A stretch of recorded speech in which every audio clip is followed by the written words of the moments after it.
King news, my lovely, wonderful people. Cold war going on between Buhari and Ganduje. The governor of Kano State has said Buhari should not come visiting. Buhari called and said, well, he wants to come and visit Kano State. Ganduje replied, don't come. Buhari is insisting, I must come. So this is despite Ganduje's objection, Buhari is saying he must come.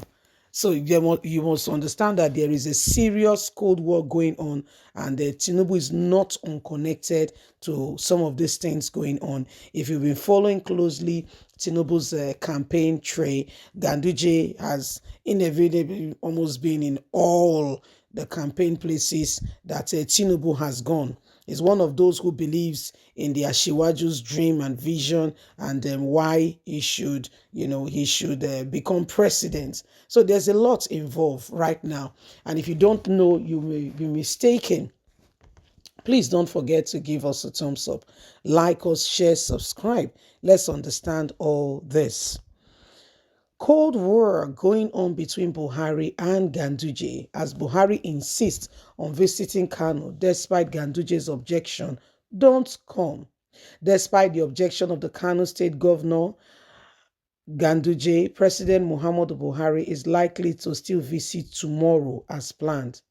Checks reveal that the president is not swerved by the argument of Kano state government in putting up a postponement of his trip, saying they are not ready for him, he should not come now.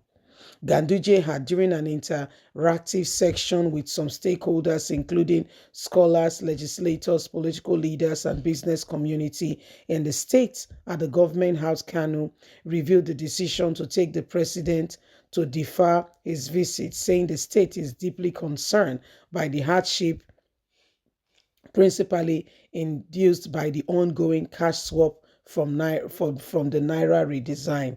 Ganduje was one of those who did not subscribe to this being done, yet President Muhammadu Buhari insists that the Naira must be redesigned.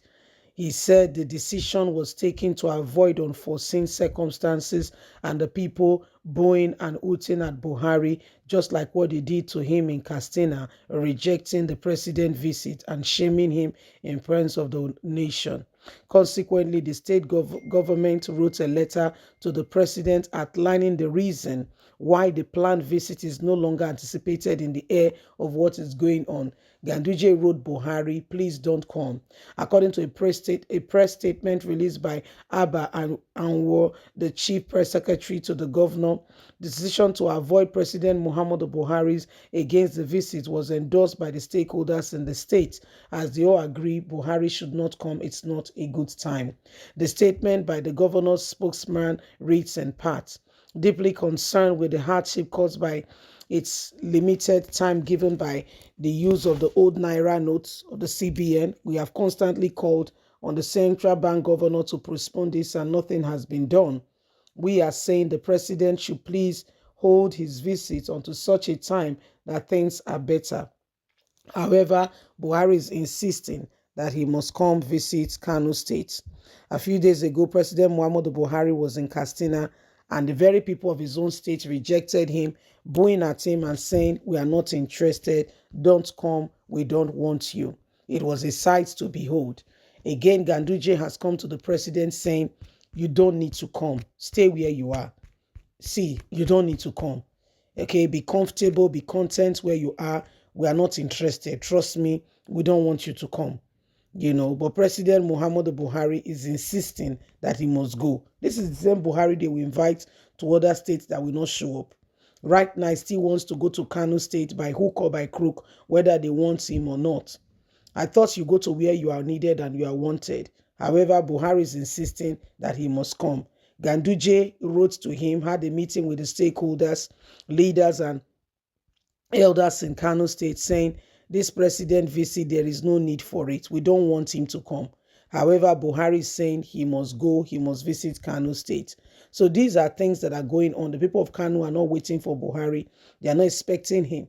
Buhari was in his very own state, Castina State, and what happened there is unimaginable. They booed at him, they hooted at him, they shouted at him, I know those things. Buhari has a thick skin. It doesn't get to him, but it doesn't speak well, to be quite candid. And so Kano State is saying, don't come. You've done enough. Yes, you've done enough. Can you stay put? We're not interested. We don't want to see your face. It does not make the price of beef go down or go up. You coming or not coming does not do anything for the people, really. Rather, if the people understand that for you to come, somebody will need to allocate some funds from the state's funds to say Buhari came and as a result they spent so and so number of naira. Instead of that, don't come. Buhari is insisting he must go. So you can see that our president are you going to say the man has integrity? Does he even understand, when they are saying it's about time? Because you leave the stage when the ovation is loudest. Yes, you don't wait until that ovation died and then you think that you can just leave the stage and you think no, it's not the same thing. It's not. Trust me, it's not the same thing. Ganduje has said to him, please don't come. The guy is saying I must come. So I don't understand who is now more Emilokon, who is now the very Emilokon. Because Ganduje, if you know him very well, he is with Ashiwaju, and for them to be changing Naira a few days to election, I don't think he's part of those who wants to subscribe to that school of thought of what Buhari is doing currently right now.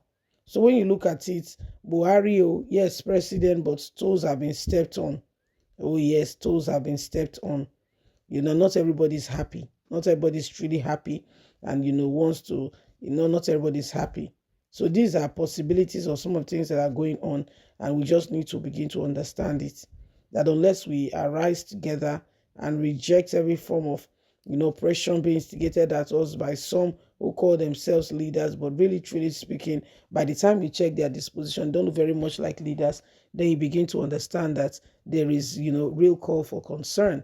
And we all together must ensure that we know who we are voting for or we are rooting for. We can't continue with the same thing over and over again and expect a different result.